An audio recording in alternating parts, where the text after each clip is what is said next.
Hey guys, Spirit of the Law here.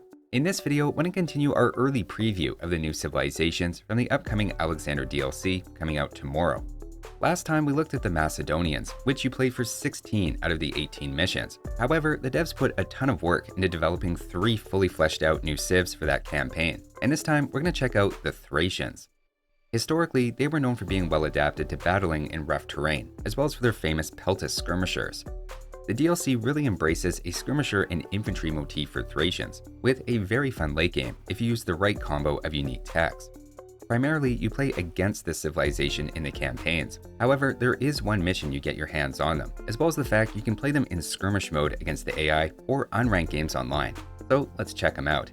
The first couple of bonuses establish a clear skirmisher emphasis, with first a free elite upgrade saving 360 resources, as well as then the skirmisher line regenerating 5 HP per minute in the equivalent of Feudal Age, and then 10 HP per minute after that.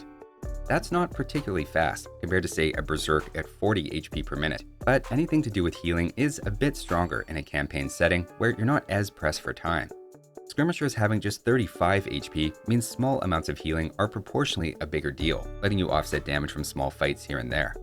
The civilization then helps out your infantry, giving you the battle drills tech 1 age early.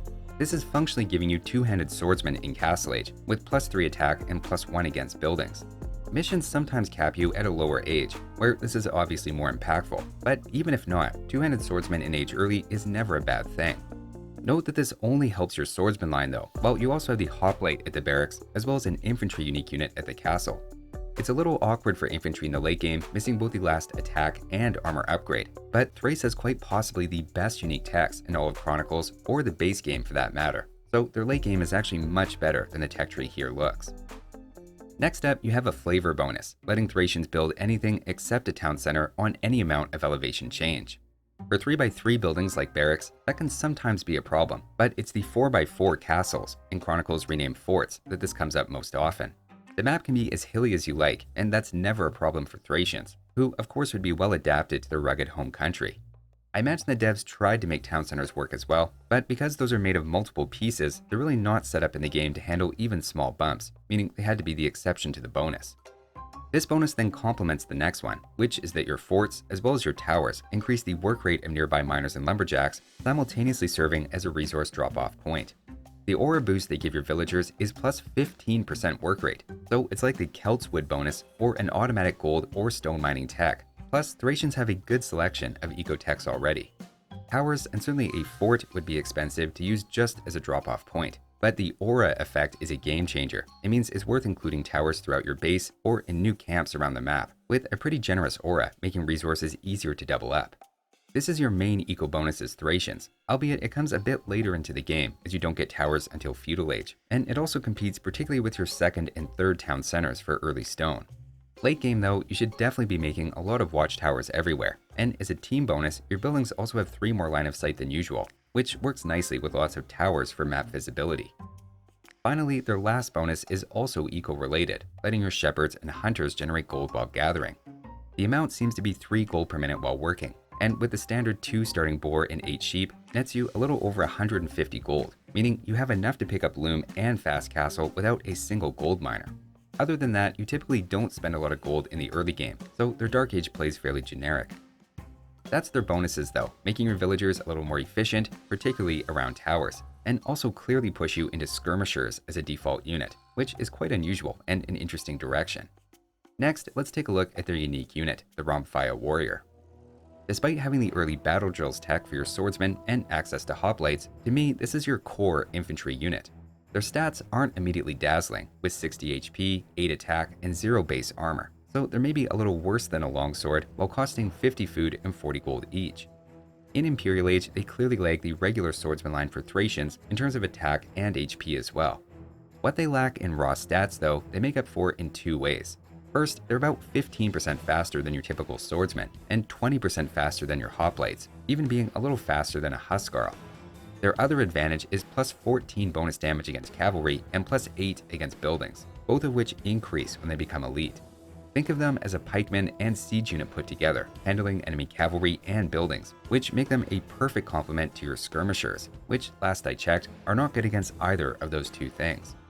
Of course, the Rhomphaia Warrior's weaknesses are strong infantry and archers, which is again where skirmishers step in, particularly after a bonkers Imperial Age unique tech.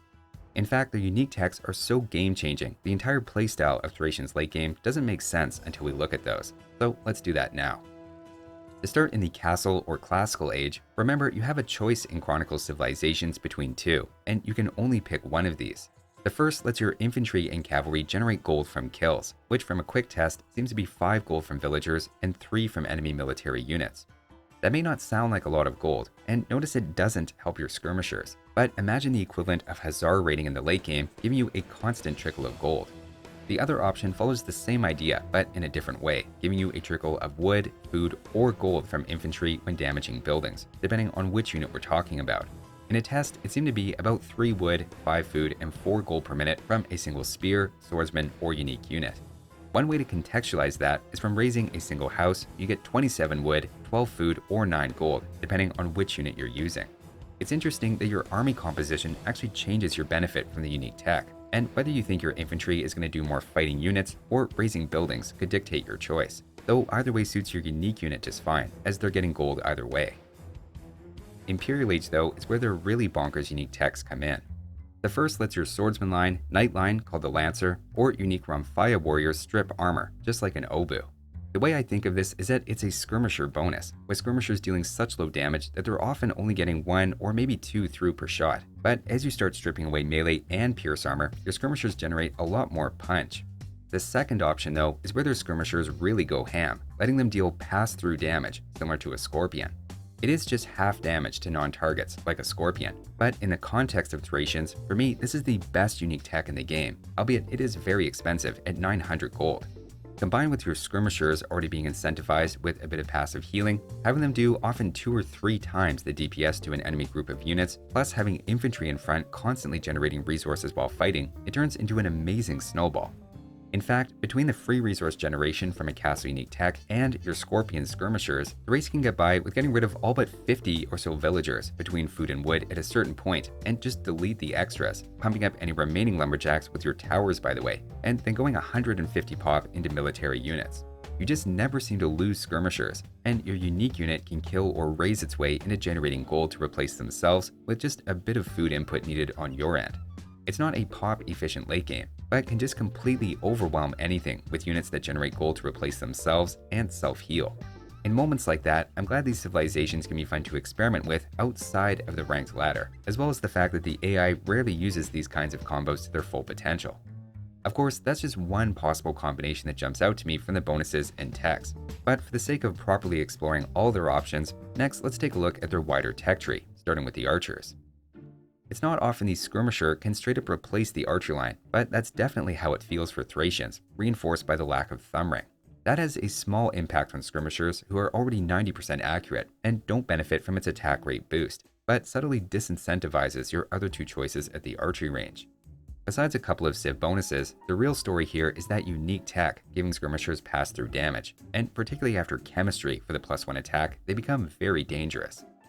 Next up for infantry, the tech tree doesn't look that great, but again their unique techs are very impactful.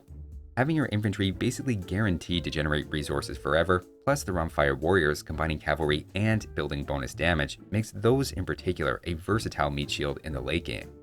Early game, a swordsman is also a decent option, so it's not like you need unique techs to really call them an infantry civ. Moving on to cavalry, it's not actually that bad for something so secondary to their game plan, with the equivalent of hussars and cavaliers with bloodlines and full armor. Again, a unique tech can do a lot here, letting unit kills by cavalry generate 3 to 5 gold each, or your cavalier strip armor like an obu, which for a cavalry civilization would already be very strong in isolation. It's maybe not as good as Macedonian cavalry overall, but gives you more options than just a skirmisher and infantry pairing, if you're looking for some variety. Next up for siege, it's a pretty brutal workshop, lacking siege engineers and a lot of upgrades. You still have the Palantonin as your trebuchet at the castle as your anti-fort specialist, but whether it's the scorpion-feeling skirmishers or the Rhomphaia Warriors bonus damage turning them into mini siege rams, you get the sense that other units are supposed to step up and fill the roles that you often get from siege units.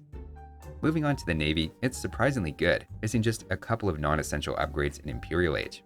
A well-placed early watchtower giving a 15% boost to lumberjacks and gold miners, plus the free gold from shepherds and hunters actually complement water play nicely in theory. And I've never thought of Thrace as a naval power, but maybe they were historically better in that department than I'm aware.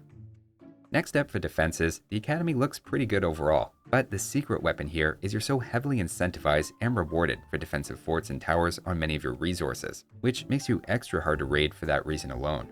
You also just straight up collect stone 15% faster around a fort or tower, so there's a hidden stone bonus mixed in here as well. As for their temple, they have everything except faith, and while I haven't personally felt the need to make these yet while playing Thrace, it's just another way they have a surprisingly decent tech tree if you can look past their siege. So that's the Thracians, which you only play in one mission of the campaign. However, I have reason to think you can incorporate units from them when playing Macedonians through choices you make, and it's also a good heads up for what you might be facing as well. They're an interesting civilization, particularly how their unique techs elevate their late game into a resource generation machine and skirmisher deathball. That'll do it for this one though. Thanks for watching guys, and I'll see you next time.